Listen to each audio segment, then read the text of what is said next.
Napansin mo ba na kapag mas seryoso ka, mas sila ang naglalaro? Kapag ikaw ang todo effort, sila ang malamig. Baka hindi puso ang kailangan mong ayusin, kundi ang mindset mo. Kapag nanliligaw ka, ginagawa mo ang lahat. Nagpaparamdam araw-araw. Nagpapatawa. Nagbibigay ng regalo. Nagiging available lagi kapag kailangan nila. Pero pagkatapos ng lahat ng yon, bigla ka na lang hindi kinakausap. O di kaya may sasabihin siyang, sorry, hindi pa ako ready. Tapos ikaw, tulala. Wala kang masabi. Kundi, bakit lagi na lang ako? Kung minsan, napapatanong ka na rin. Bakit parang kapag mas gusto ko, mas nawawala sila? Ito ang madalas na cycle. Gusto mo lang naman magmahal ng totoo pero nagiging parang emotional slave ka. Lagi kang nangangapa, umaasa at nag-a-adjust. Ang problema, wala kang inner compass. Wala kang paninindigang galing sa sarili mo. Sa tuwing may gusto kang babae, o kahit lalaki, parang wala ka ng ibang iniisip. Nagiging sentro ng mundo mo ang isang tao na hindi mo pa naman tunay na kilala. Lahat ng desisyon mo nakasentro sa kanya.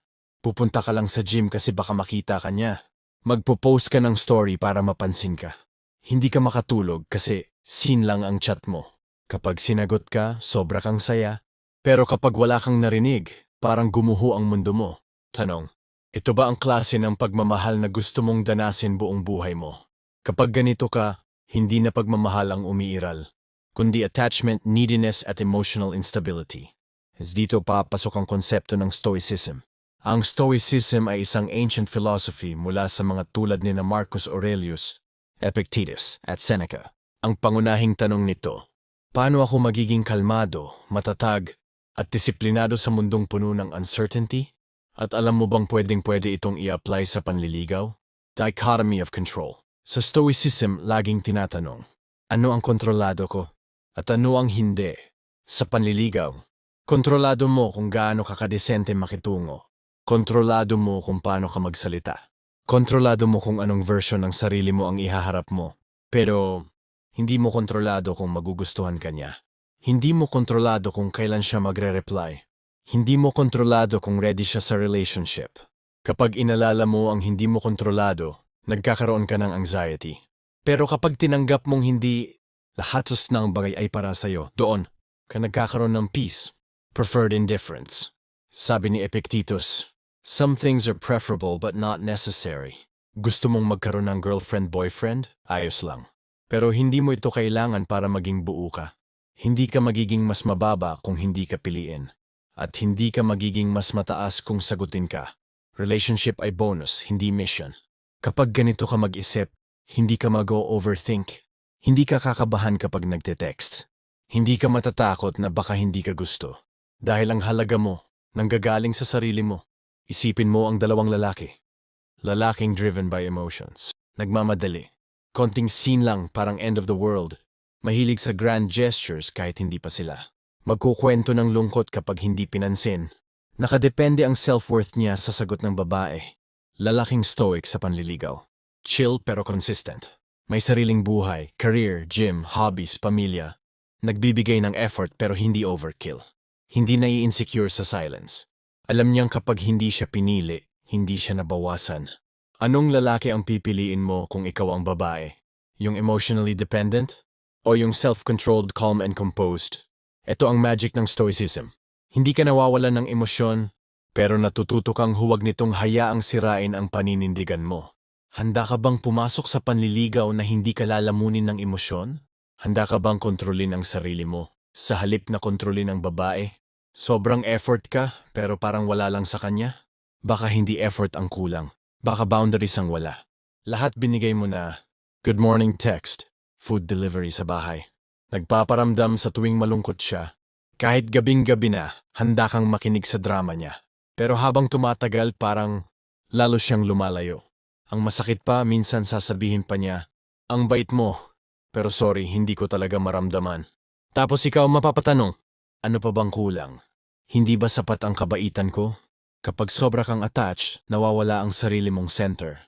Narito ang mga senyales na hindi na healthy ang panliligaw mo. Hindi ka makatulog kapag scene lang. Nag-a-adjust ka sa lahat kahit hindi ka naman komportable. Lahat ng oras mo nakarevolve sa kanya. Takot kang magkamali, baka mawalan ka ng chance. Pakiramdam mo may utang siya sa'yo dahil sa effort mo. Ang panliligaw ay nagiging pagmamakaawa.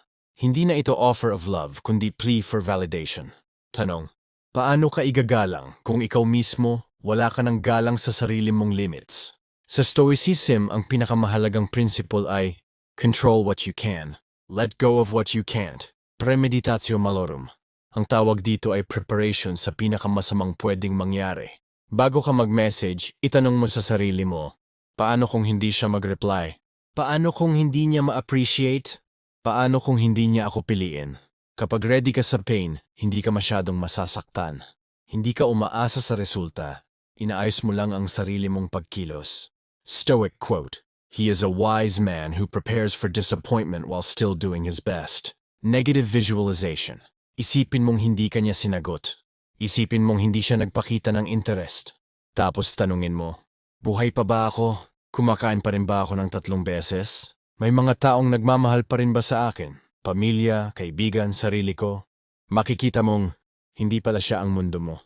Kapag ginawa mo ito araw-araw, hindi ka basta-basta babagsak. Detachment from outcome.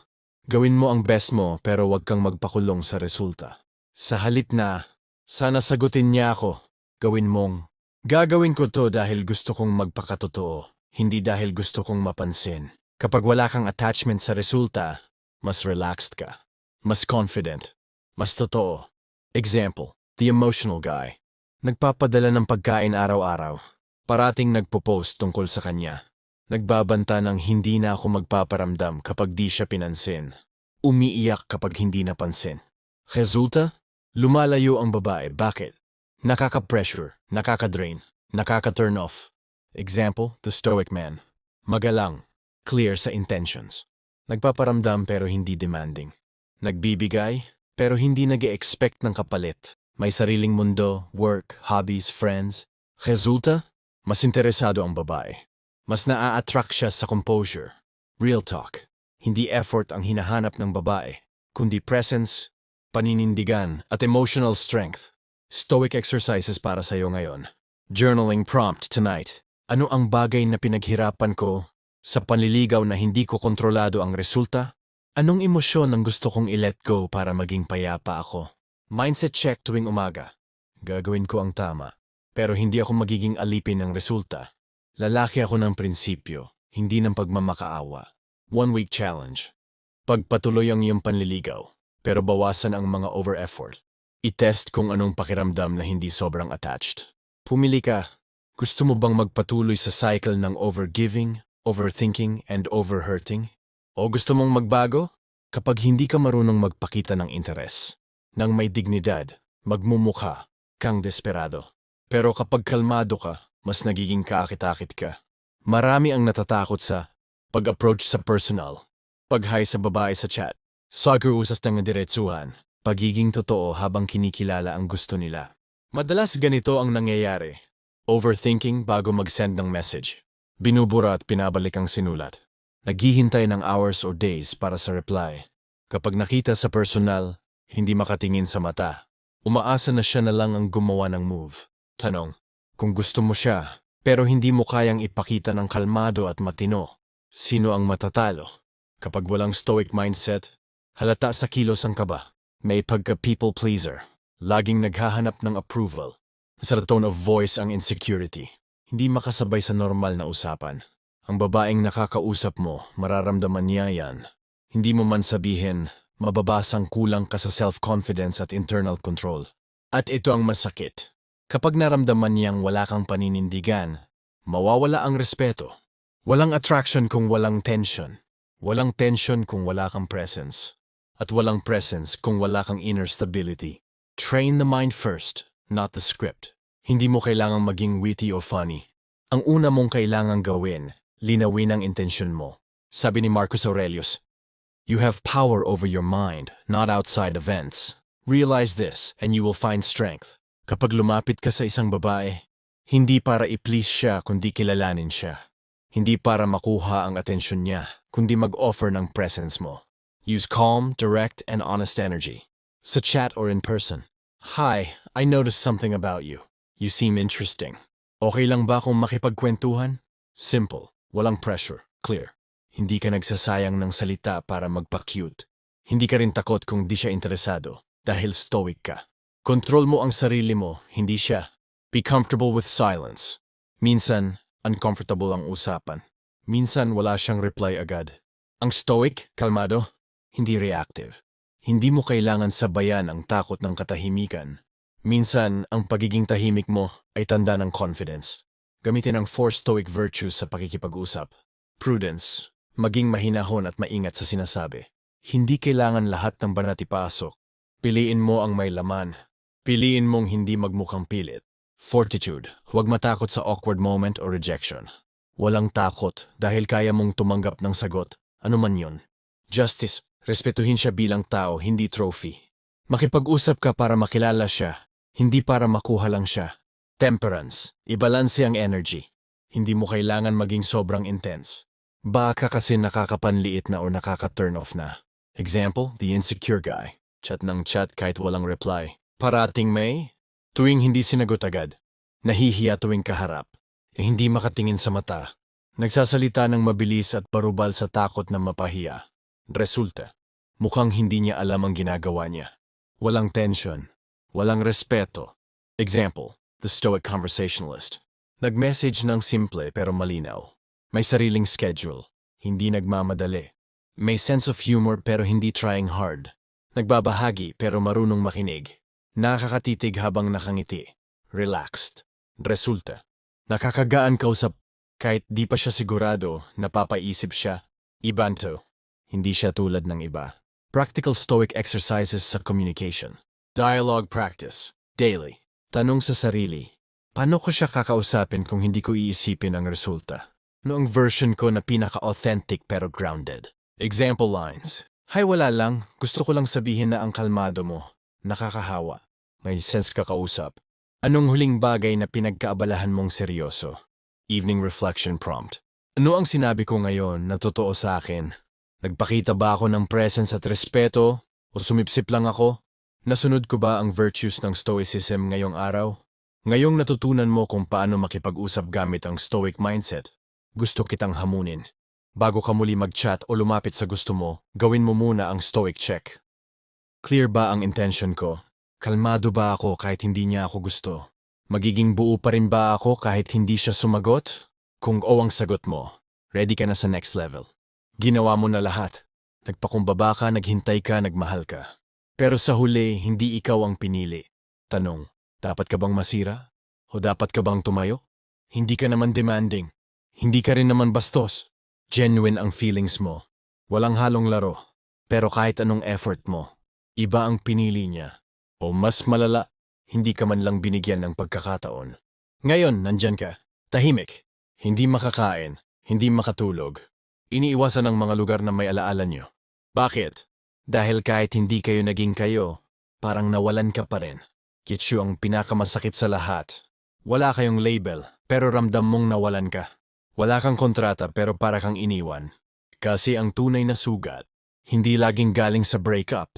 Minsan, galing yan sa sariling expectations na hindi mo nabitawan. Mga karaniwang nararamdaman ng nasasaktan ng tahimik. Sayang, sana ako na lang. Ano bang kulang sa akin? Paano kung hindi ko siya pinakawalan? Hindi niya man lang nakita yung effort ko. At habang inaatake ka ng mga tanong na yan, mas lumalalim ang attachment mo sa isang taong wala na. Amor fati, mahalin ang nangyari kahit masakit.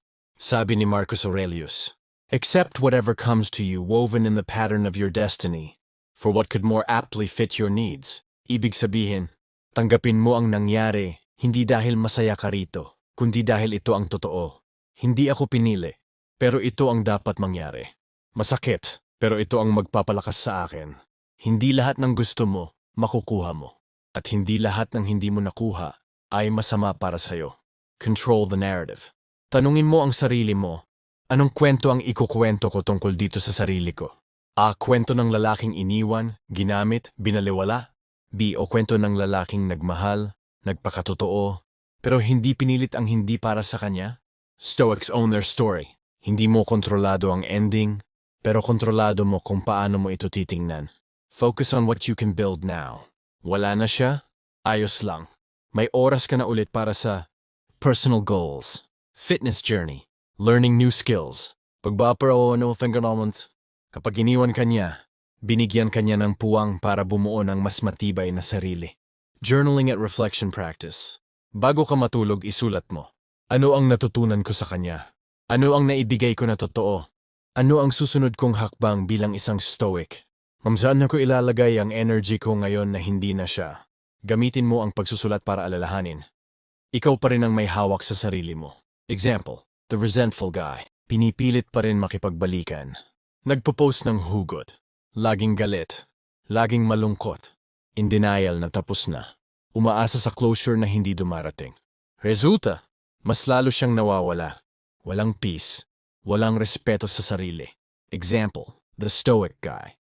Tinanggap ang katotohanan. Hindi nagmakaawa. Nag-focus sa sarili. Tahimik na naghilom. Mas naging malalim ang pagkatao. Resulta, mas nakaka-attract. Mas may dignity. Mas buo kahit wala siya. Practical exercises para sa letting go. Closure letter na hindi mo ipapadala. Isulat ang gusto mong sabihin. Lahat ng sakit, lahat ng sana, lahat ng buti na lang. Pero huwag mong ipadala. Yan ay para sa'yo, para sa closure mo. Silence challenge, 7 days. Walang chat, walang stalk, walang post para sa kanya. Gamitin ang katahimikan para buuin ang katahimikan mo. Reclaim your calendar. Gumawa ng plan para sa next 30 days. Anong habits ang gusto mong buuin? Anong libro ang babasahin mo? Anong skill ang aaralin mo? Kapag busy ka sa growth mo, wala ka ng time para habulin ang hindi para sa'yo. Pili ka. Mananatili ka bang nakatingin sa pintuang isinara na? O sisimulan mong silipin ang mas malawak na mundo sa labas ng rejection? Kung umabot ka sa puntong ito, comment mo sa baba. Hindi ako iniwan, ako ang pinapalaya. I-like mo ang video kung gusto mong maramdaman ulit ang kapayapaan. I-share mo to sa kaibigan mong hindi makalet go. At huwag mong kalimutang mag-subscribe. Salamat sa